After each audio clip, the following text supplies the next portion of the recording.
Hi everyone, George here from Locked On Art, and welcome to part 3 of my Dragon Models Tiger 1 late production build. In this video, I will be completing the tank by building the turret and gun. I also have a few figures to build with the tank, and I thought I'd make a bit of a diorama out of it, inspired by this iconic photo of Michael Whitman in May 1944, 1 month before D-Day. I'll be using this photo frame as the base. Just a general A4 cheap photo frame. The tank will be positioned about there. I purchased a aftermarket German photographer from Bravo 6. And I also purchased a set of tank crew from Tamiya. I'll be painting the whole lot in the camouflaged pattern. And also I have a figure that came with the kit of Michael Whitman in his iconic pose with his legs crossed over. As far as I can tell, the photos were shot in a field, so I have some landscape meadow grass that will be used on the base of the diorama. Right, we'll put the diorama aside and we'll get straight back into the main tank.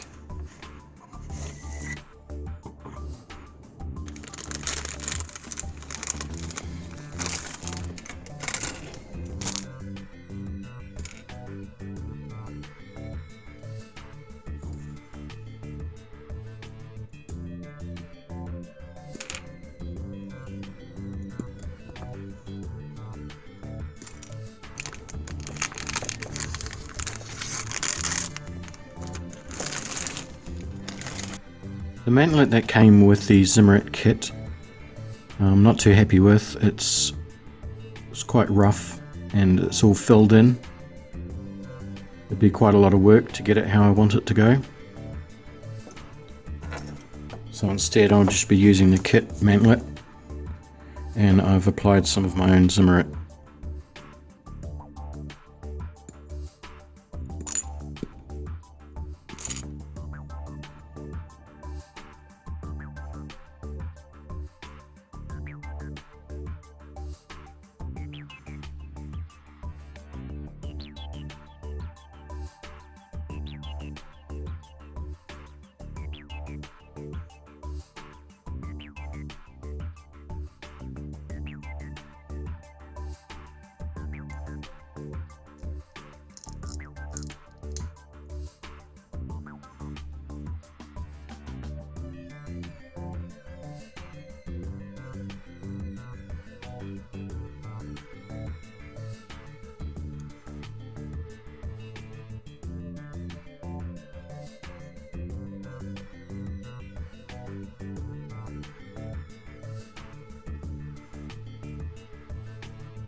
Superglue is a great way of hiding hairline seams. After sanding and once it's painted, it will look like one seamless piece. So to be able to fit the muzzle onto the aluminium barrel, you need to do a little bit of surgery here just to complete that circle.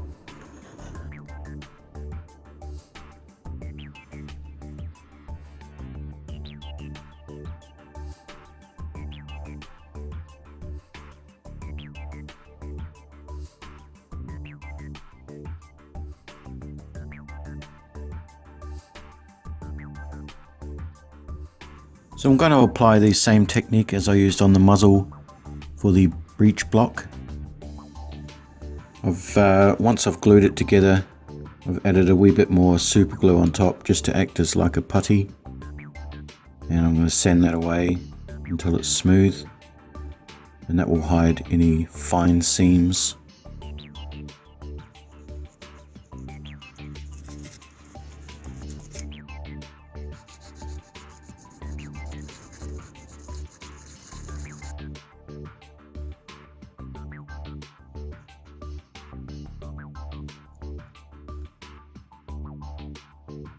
So the kit includes a spring-loaded barrel.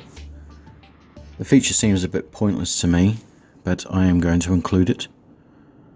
So it is going to be a wee bit tricky to get it all put together in one piece.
There's a nice little feature there by Dragon Models with moving parts, allowing the escape hatch to open and close.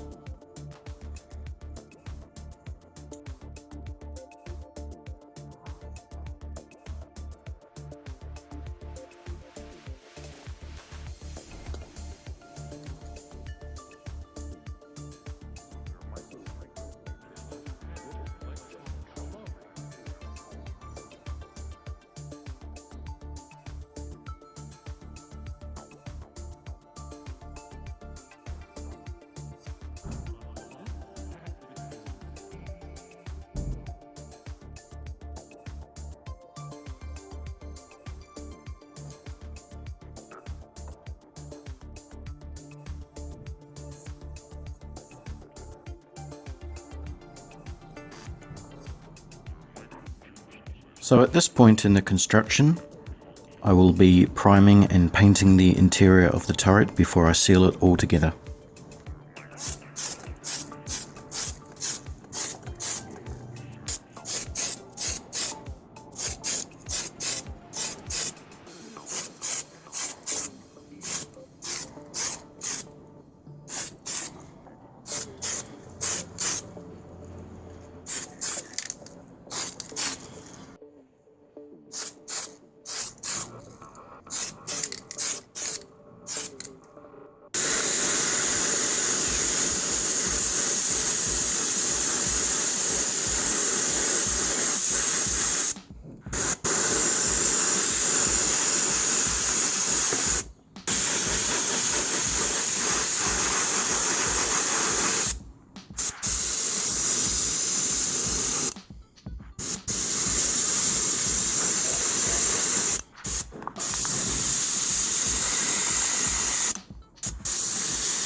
Now that the interior painting and weathering for the turret is done, I can seal it all up now and carry on with the main build.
Just with the stowage bins here, I will be removing the plastic locks and locking mechanisms and replacing them with the photo etch parts which are provided with the kit.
So here are the parts for the locks and the clasps for the stowage bins.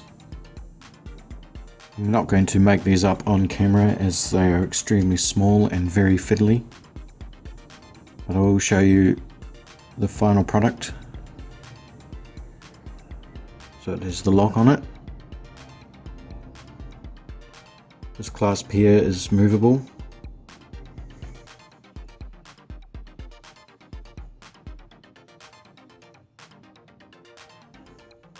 So the way I've worked it, I've replaced this piece here with some brass wire, which is fed through these two holes, and it's made it more secure so it won't fall to pieces. And then I've closed the lock around the brass wire.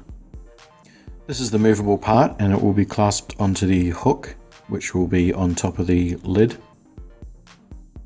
This will be secured to the actual bin itself. That way the padlock is free to move around and it won't be knocked off. As you can see by this ruler here, it's only about 2 or 3 mil wide. It took a lot of patience to get this piece together. So here are the padlocks with the fasteners all assembled. I'm going to leave one without a padlock. So the way I'm going to attach these is I've left some wire on where I attach the padlock, and I've drilled a little hole in the bin and feed the wire through.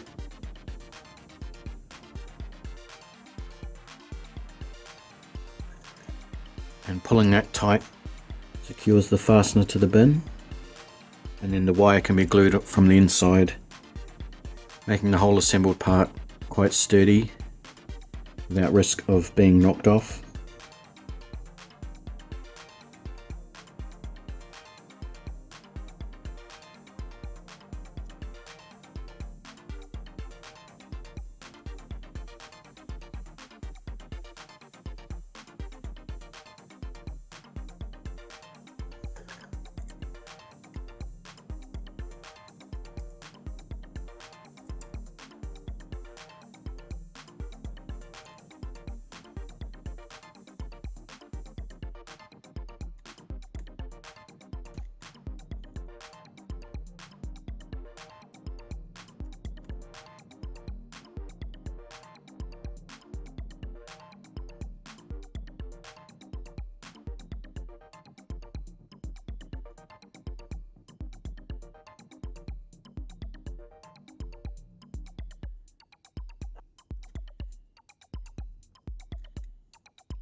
Right, so with all the locks in place, I'm going to be adding the latches to the lids of the bins.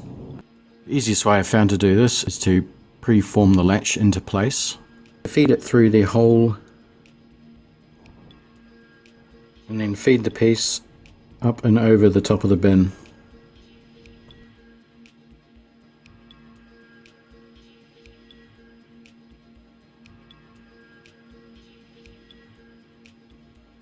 And since the padlock is missing on this one, I'm going to leave the latch undone.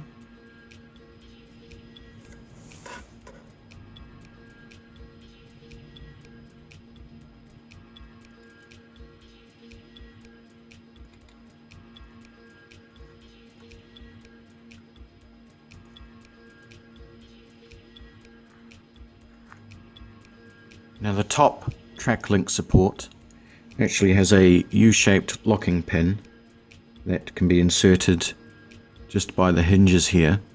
So I'm going to be making some out of a brass rod, and here's one that I've already done, and I'll just be adding those to the rest of the supports.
The top and the bottom track link holders are offset from each other, and there are no markings along the top for the top parts.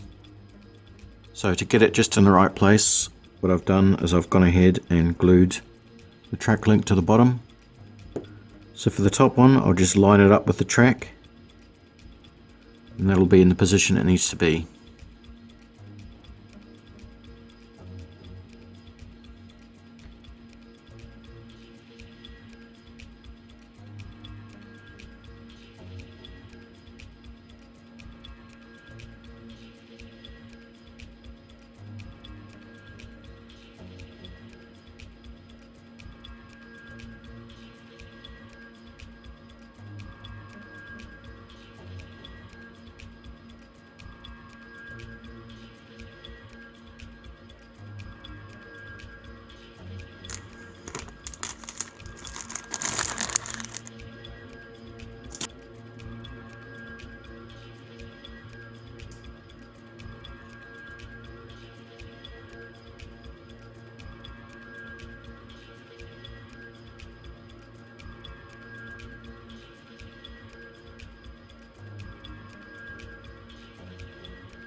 A couple of things that I would like to put on before the tank is complete. Here in this reference photo you can see the 205, which I'm modelling this off.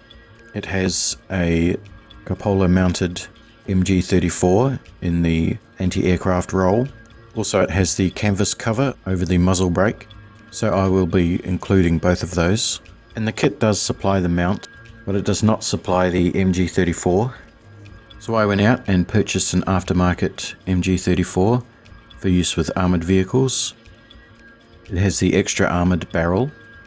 It has the open ammo pouch. And there's a few photo etch details there with the AA scope. I will be doing some modifications to the mount just to make it look more accurate. Okay, so I've modified the MG mount. It is able to be moved up and down on that pivot point there. And it has the two prongs at the bottom to stop it going past that point. And now that that's done, I can move on to making and fitting the MG34.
The other thing that I noticed from the reference photo was the use of a canvas cover for the muzzle brake, and I plan to make one out of epoxy putty.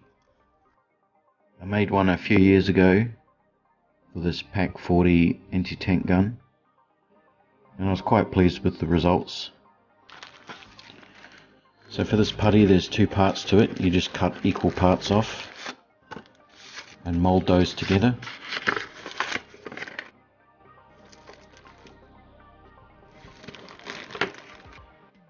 Once it's done kneading it, I'm just going to roll it out. Just put a little bit of flour down, and that helps it to stop sticking.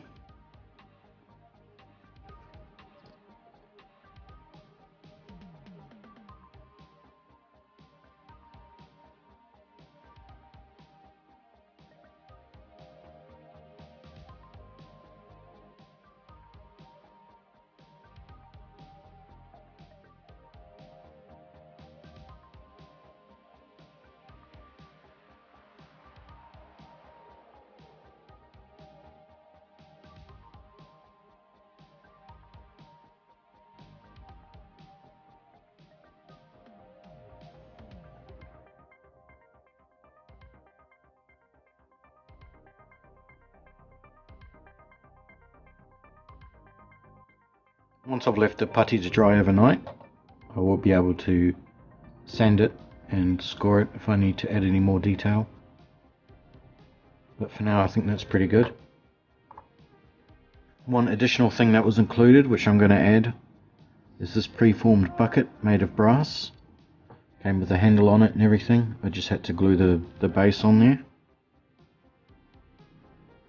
I'm just going to hang that over the jack. And that'll just rest there. With that final piece added, that is the model complete. The beast that is the Tiger 1. It has taken me just over 5 months to get to this point. I have added an incredible amount of detail and photo etch, most of which will be hidden from the painting process. It's kind of a shame really to hide all of that shiny brass. As I said, this kit is not recommended for beginners. There's an incredible amount of tiny detail. There's many hours spent trying to work with near microscopic photo etch parts, especially these padlocks and fasteners. But overall I'm glad I stuck with it, because it does look quite impressive once it's all together.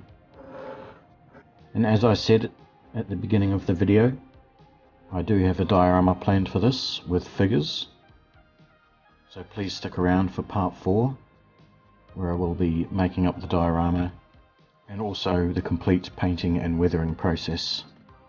So thanks very much for sticking with the build. I know it is a long process, but I'm trying to do a few videos showing the entire process rather than doing one long, heavily edited video. Please subscribe so you don't miss the notification for part 4. And until then, thanks very much for watching.